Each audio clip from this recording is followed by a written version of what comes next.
बिस्मिल्लाहिर्रहमानिर्रहीम, अस्सलामुअलैकुम। मेरा नाम है ख्वाजा मोहम्मद उमर और आप देख रहे हैं Carmate PK. Welcome back to yet another video. और आज की वीडियो होने वाली है एक बड़े से, देख लें आप कौन सी गाड़ी है ये। This is land cruiser 1996 model VX full option गाड़ी है ये। और इसके ऑनर से भी अभी आपकी मुलाकात करवाते हैं। लेकिन एक रिक्वेस्ट जो हमेशा हम आपसे करते हैं कि अगर अभी तक आपने कारमेट पीके को सब्सक्राइब नहीं किया तो make sure you do it, ताकि किसी किस्म की इंटरेस्टिंग वीडियोस हम आपके लिए लेके आते रहें। बड़े से मतलब ये है कि इसको काला हाथी भी कहा जाता है। हम इनके ऑनर से मिलते हैं और इनसे पूछते हैं कि कहाँ तक ये बात सच है। अस्सलाम वालेकुम। वालेकुम अस्सलाम। आदिल भाई कैसे हैं? कैसे हैं भाई? अल्हम्दुलिल्लाह। आदिल भाई की पहले भी हम एक गाड़ी का रिव्यू कर चुके हैं। If I am not wrong that was Honda civic, right? Honda civic 99 model civic थी। और आज हमारे पास इनकी एक और गाड़ी है, 1996 मॉडल है, लैंड क्रूज़र VX। मुझे ये बताया आदिल भाई, इससे पहले कि हम गाड़ी के बारे में जाने, 90s की ही गाड़ियाँ आप रखते हैं, क्या सीन क्या है ये? बिस्मिल्लाहिर्रहमानिर्रहीम। सबसे पहले शुक्रिया अदा करता हूँ आपका। 90s के हवाले से आपने बात की है, पुरानी गाड़ियों के हवाले से बात की। मेरे वालिद साहब ऑलरेडी वो शौकीन है ऐसी गाड़ियों की जो एंटीक्स हों। मतलब नई गाड़ी तो हर एक के पास होती हैं, मिल भी जाती हैं, लेकिन एंटीक गाड़ी आपको नहीं मिलती। अब ये गाड़ी जब उन्होंने ली, तकरीबन हमारे पास 6-7 साल हो गए हैं। अच्छा। उन्होंने जब ली तो यकीन माने पूरे पाकिस्तान में, कराची तक, लाहौर तक, इस्लामाबाद तक, सब शोरूम वालों को खुली ऑफ़र थी कि मॉडल शेप यही हो, पैसे जितने भी मुझसे अगर नॉर्मल रूटीन के हिसाब से डबल पैसे भी लोगे मैं दूंगा, लेकिन गाड़ी एंटीक हो। तो बस अल्लाह ने किया, मैं इस्लामाबाद से एक गाड़ी मिल गई जो फुल जेन्युइन कार है। और जो मेरे वालिद साहब की चॉइस है, हालांकि मेरी चॉइस ऊपर वाला ऑप्शन मॉडल भी था, लेकिन उनकी चॉइस ये थी, ये भी उनकी चॉइस पे ली हुई हमने। तो ये है कि 90s उनकी शेप की बात है, उन्हें ये पसंद है शेप। सही, चलें, सही है। अच्छा, कुछ थोड़ी सी तफसील हमें इस गाड़ी के बारे में बता दें। कौन सी गाड़ी है ये, कौन सा मॉडल है और इंपोर्ट कब की है ये? 96 मॉडल है, टोयोटा लैंड क्रूज़र है। ठीक है। इसे क्रूजिंग भी कहते हैं। इसका जो स्पेसिफिक नाम है जो तकरीबन यूज़ करते हैं लोग इस गाड़ी के लिए, ये क्रूजिंग कहते हैं इसे। सही। इसका V6 इंजन है, 46 सीसी इंजन है, पेट्रोल में। ठीक है। फुल ऑप्शन है और टोयोटा का ब्रांड है। और इंपोर्ट कब की है? इंपोर्ट 2012 की है। ठीक है। एम्बेसी ऑक्शन है। एम्बेसी ऑक्शन है, ठीक है। एक ज़रूरी सवाल, जैसे मैं बता रहा था वीडियो के शुरू में, कि इसे हाथी भी कहा जाता है, कि हाथी लेना आसान, संभालना मुश्किल। बिल्कुल। तो ये किस हद तक सही है ये बात, एज अ फैमिली कार अगर हम इसे यूज़ करते हैं तो? ठीक कह रहे हैं कि हर कोई इस गाड़ी को नहीं रख सकता। बड़े दिल वाले रख सकते हैं, जो हाथ जिनका खुला हो और पैसे लगाना जानते हो। ये गाड़ी को सोचता भी नहीं है रखने, तो दूर की बात है। और स्पेशली पुराने मॉडल्स में, क्योंकि इसके पार्ट्स नए मॉडल से भी महंगे हैं, बहुत सारे और इश्यूज़ हैं इसके। लेकिन मैं समझता हूँ कि अगर आपने जेन्युइन गाड़ी ली है, आज तक हमारे 7 साल हो गए, यकीन माने इसका थोड़ा सा हमने काम करवाया है, ये समझ लें शौक़ के तौर पे वालिद साहब, क्योंकि एक छोटा टक भी नहीं होने देते उसमें, उस वजह से उन्होंने वो करवाया है। वरना आज तक इसकी ज़रूरत नहीं पड़ी किसी काम की। सस्पेंशन वाइज, इंजन वाइज मैं समझता हूँ कि अगर अच्छी गाड़ी आपको मिल जाए, मिलनी मुश्किल होती है, क्योंकि पुराना मॉडल है 96 के अंदर और आज 2022 है, तो अच्छी गाड़ी मिलनी मुश्किल है। अगर मिल जाए तो वो काम नहीं निकालती, उस लिहाज से बेहतर है। जैसा आपने बताया 26-27 साल पुरानी गाड़ी है ये, तकरीबन 27 साल होने वाले हैं इसके। तो काफ़ी सारी कमियां भी इसमें होंगी डेफिनेटली। जो मॉडर्न गाड़ियां हैं उनमें जो सहूलियात हमें मिलती हैं वो इन गाड़ियों में नहीं मिलती। तो कौन सा ऐसा मॉडर्न फीचर है जो आप इस पे स्वेयरली मिस करते हैं, यार काश ये भी होता है? एक तो इसमें हाइट कंट्रोल नहीं है। ठीक है। क्योंकि पुराना उस वक्त आई नहीं था हाइट कंट्रोल इसमें। सही। और दूसरा कूल एंड हीटेड सीट्स नहीं है इसकी। सही। ये ऑप्शन नहीं है।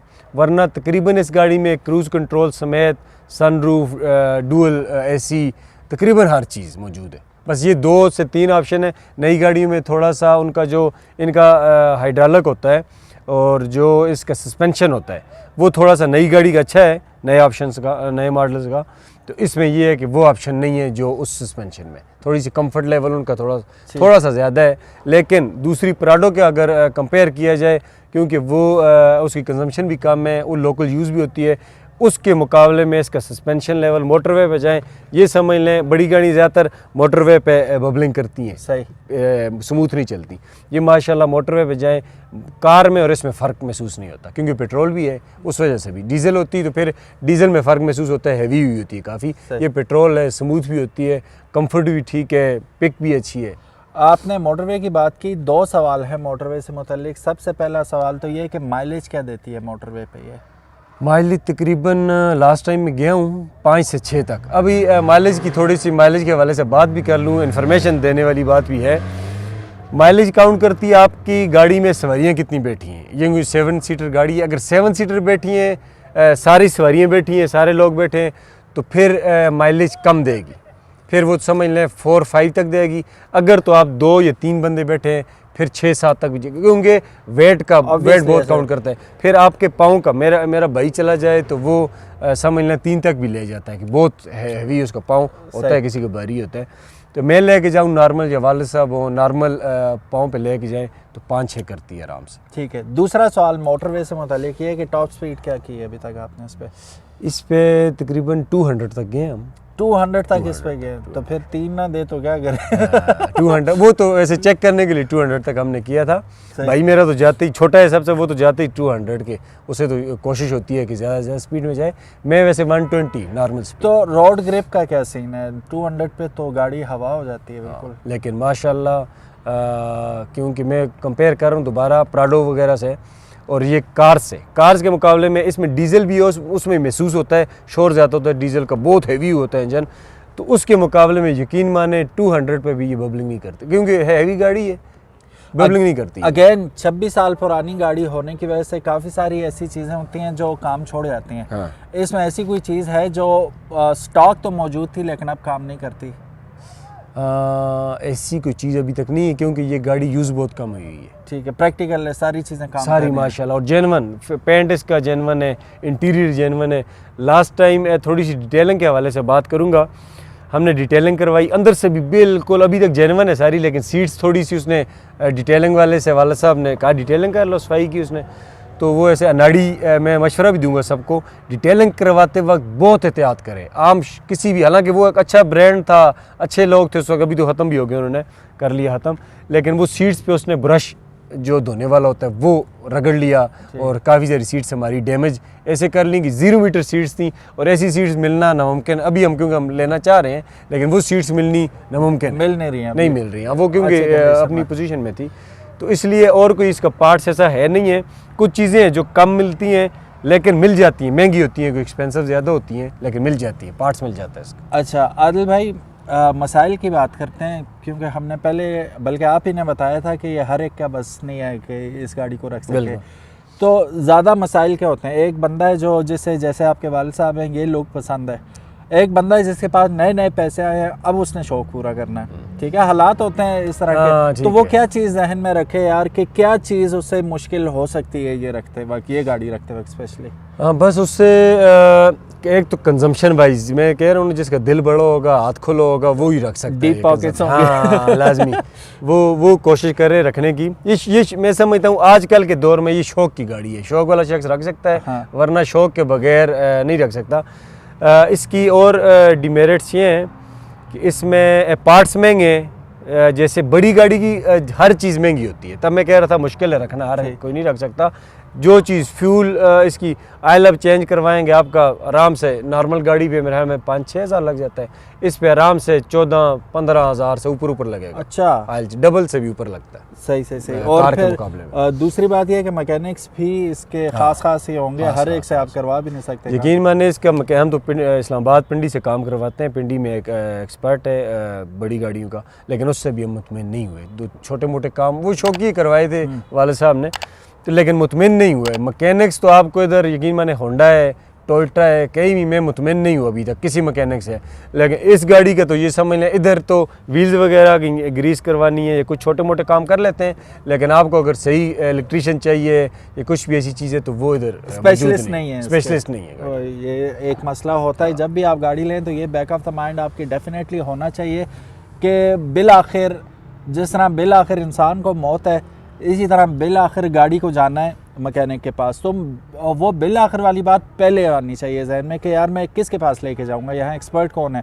अगर उस इलाके में सरेदस्त मौजूद ना हो तो ये एक बहुत बड़ा कज़िया हो सकता है आपके लिए कि वो गले भी पड़ सकती है गाड़ी, क्योंकि अनाड़ी हाथ लगाएगा। जैसे ये बता रहे थे कि सीट्स का सत्यानाश कर दिया वो बंदे ने, तो इस तरह मैकेनिक अगर इंजन का सत्यानाश करेगा फिर आप शो पीस ही है ये गाड़ी, घर खड़ी कर देंगे।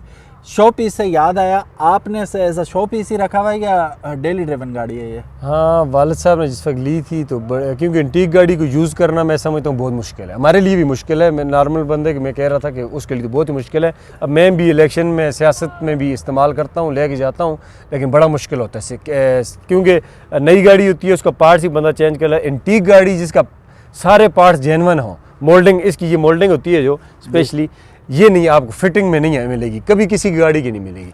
और मैं आपको ये गारंटी से कह सकता हूँ कि पाकिस्तान में शायद इसकी साथ की कोई गाड़ी होगी, पाकिस्तान में, पूरे पाकिस्तान में। तस्वीरों में तो आपको कुछ गाड़ी तस्वीरों में तो समझ नहीं आती। मैंने कितनी गाड़ियाँ, क्योंकि मैं कह रहा हूँ ना, अबू ने कम से कम इसे ढूंढने में 4 से 5 साल लगाए हैं, ऐसी गाड़ी को ढूंढने में। अच्छा। जब वो शख्स पैसे मांग रहा था इस गाड़ी के तो मैं भी हैरान हुआ। मैंने कहा इतने ज़्यादा, डबल से भी ज़्यादा मांग रहा था। तो मैंने वाले साहब से कहा, मैंने कहा ये इसमें हमें ऊपर वाला मॉडल मिल सकता है, लेकिन उन्होंने क्योंकि ठान ली थी कि ये गाड़ी मॉडल लेने, उनका शौक भी था, तो वो गाड़ी उन्होंने ली है। लेकिन ये एंटीक गाड़ी ऑल ओवर पाकिस्तान, मुझे नहीं लगता कि शायद कोई 2-3 गाड़ियाँ होंगी इसके साथ की बच्ची। असल बात ये होती है कि ये उस वक्त 9000 किलोमीटर ओनली चली हुई थी जब हमने। अच्छा, नहीं मतलब पाकिस्तान में 9000, पहले क्योंकि इम्पोर्ट हुई थी उधर चली है कुछ, लेकिन हमने जब ली थी इधर से, इधर 9000 थी टोटल, मेरे ख्याल में 1 लाख के लगभग थी ना इधर से, क्योंकि ज़्यादा उधर चली थी। इधर उस बंदे ने एंटीक पीस खड़ी की थी गाड़ी, और हमारा भी यही इरादा था। और गाड़ियाँ हैं तो उनको चलाने का इरादा था, यूज़ भी ज़्यादा वही करते रहे, लेकिन अभी यूज़ होती है लेकिन कम, बहुत गाड़ियों से कम। ठीक है, जाने से पहले एक छोटा सा सवाल, पिंडी और मानसरा का रास्ता तकरीबन 150 किलोमीटर जाने का, 150 आने का, 50 किलोमीटर या 100 किलोमीटर वहाँ पे भी कर लें, डेफिनेटली आप बड़ी दफ़ा गए होंगे, क्या माइलेज देती है, कितना खर्चा आ जाता है? अभी लास्ट टाइम में गया हूँ तकरीबन इसने, हालांकि रैली में गया हूँ कि उसमें पूरा दिन हमने रैली में खड़ी भी हुई है गाड़ी, नॉर्मल उस पर स्पीड भी नॉर्मल थी, मतलब उसमें ज़्यादा कंजम्पशन होती है, लेकिन 11-12 हज़ार के इसने और बहुत मुनासिब इस बार की सेटिंग ट्यूनिंग हमारी अच्छी हुई थी इस बार। तो मैं समझता हूँ कि बहुत, मेरे जहन में 18-20 के लगभग था कि रैली में रुकना, फिर वो गाड़ी स्टार्ट रहती है, खड़ी रहती है, पूरे हम 8 घंटे तो हमारे जाते जाते लगे हैं सिर्फ जाने के, क्योंकि रैली में थे। हाँ बिल्कुल, स्टार्ट रही है। तो बहुत अच्छी माइलेज दी है जी, बहुत अच्छी। इमरान खान का जलसा था लास्ट टाइम जो, तो उसमें ये है कि हमारी कोशिश, मेरे जहन में ये था 18 से 20 हज़ार का लाजमी आने जाने का करेगी, लेकिन 11-12 हज़ार का की, बहुत मुनासिब की है। Very nice. अच्छा आदिल भाई, यहाँ पे हमें कोई बात करना चाह रहे थे जी आदिल भाई? बिस्मिल्लाहिर्रहमानिर्रहीम।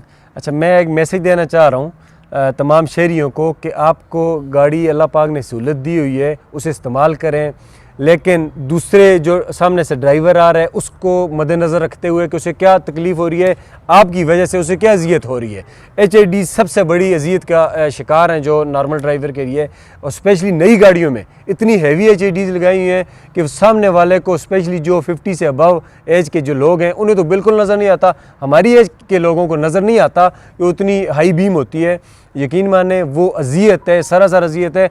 उसकी वजह से कितने एक्सीडेंट होते हैं, लोगों की आंखें ख़राब होती हैं उससे, और बहुत सारे उससे। मैं कहता हूँ HID मैं कंपनी से ये मुतालबा करूँगा, दरख्वास्त भी करूँगा और आला हुकाम से मुतालबा करूँगा कि नई गाड़ियाँ जितनी भी आप HID है, इतनी हैवी हाई बीम आप लोग दे रहे हैं, उसमें उन्हें पाबंद किया जाए, उन्हें बाकायदा, क्योंकि सर्टिफिकेट आप देते हैं उन्हें कि पास करते हैं बाकायदा तौर पे, तो उन्हें ये HID जो हैं इनके मुतबादल कोई ऐसी लाइट्स हों, अगर लो में HID हैं तो फिर भी चल जाती हैं, लेकिन कम से कम हाई बीम में HID अलाउ न करें। और स्पेशली ट्रैफिक पुलिस को इस बात का, मैं कुछ ट्रैफिक पुलिस वाले लोगों को तंग करते हैं और चीज़ों पे, छोटी छोटी बातों पे जो वायलेशन है वो HID की है, जो बड़े हार्न हैं वो हैं, और जो ट्रक का अक्सर धुआं है, मैं बात करता होता हूँ, उन्होंने सलेंसर एक साइड पे किया होता है और दूसरा गाड़ी वाला तंग हो रहा होता है। ये चीज़ें जो वायलेशन, असल वायलेशन है, उन पे फोकस करें, और स्पेशली HID में फोकस करूँगा। मैसेज दूंगा तमाम शहरियों को,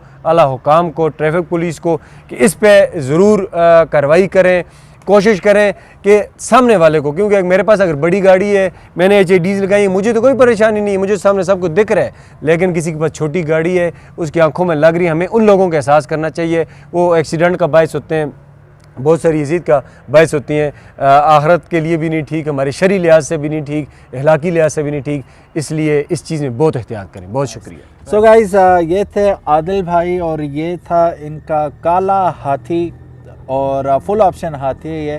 और लिटरली जैसे ख्याल रखना पड़ता है पुरानी चीज़ों का, वो एक कहावत है कि पुराने सिर्फ वालिदैन ही अच्छे होते हैं जिनकी खिदमत करके कम से कम सवाब तो मिलता है बंदे को। ये चीज़ें संभालनी दिल गुर्दे का काम है, स्पेशली अगर आपने इतने शौक़ से रखी हुई है। फिर जैसे ये बता रहे थे वालिद साहब ने ठान ली थी, फिर वो अना की भी बात आ जाती है कि रखनी है तो ये रखनी है, फिर मेंटेन भी रखनी है। तो ये बड़ा दिल गुर्दे का काम है, बड़ा टाइम टेकिंग काम है, फिर काफ़ी दिन लग जाते हैं अगर ये गाड़ी बिगड़ जाए सही करवाने के लिए। तो ये चीज़ें बैक ऑफ द माइंड होनी चाहिए। And props to him and his father कि जिन्होंने इतनी पुरानी गाड़ी इतनी मिंट कंडीशन में इतनी अच्छी हो, जैसा इनका दावा है कि पूरे पाकिस्तान में इस किस्म की गाड़ी इस हालत में नहीं मिलेगी। जाने से पहले हमें एक वो रफ़ आइडिया दे दें, क्या मार्केट होगी इस गाड़ी की भी? इस गाड़ी तकरीबन हमें लास्ट टाइम ऑफर हुई है उसकी 50 लाख ऑफर हुई है। अच्छा, नॉर्मल जो मार्केट है वो 30-35 के लगभग जा रही है अभी इस गाड़ी की, मतलब जो अच्छी कंडीशन में है तकरीबन।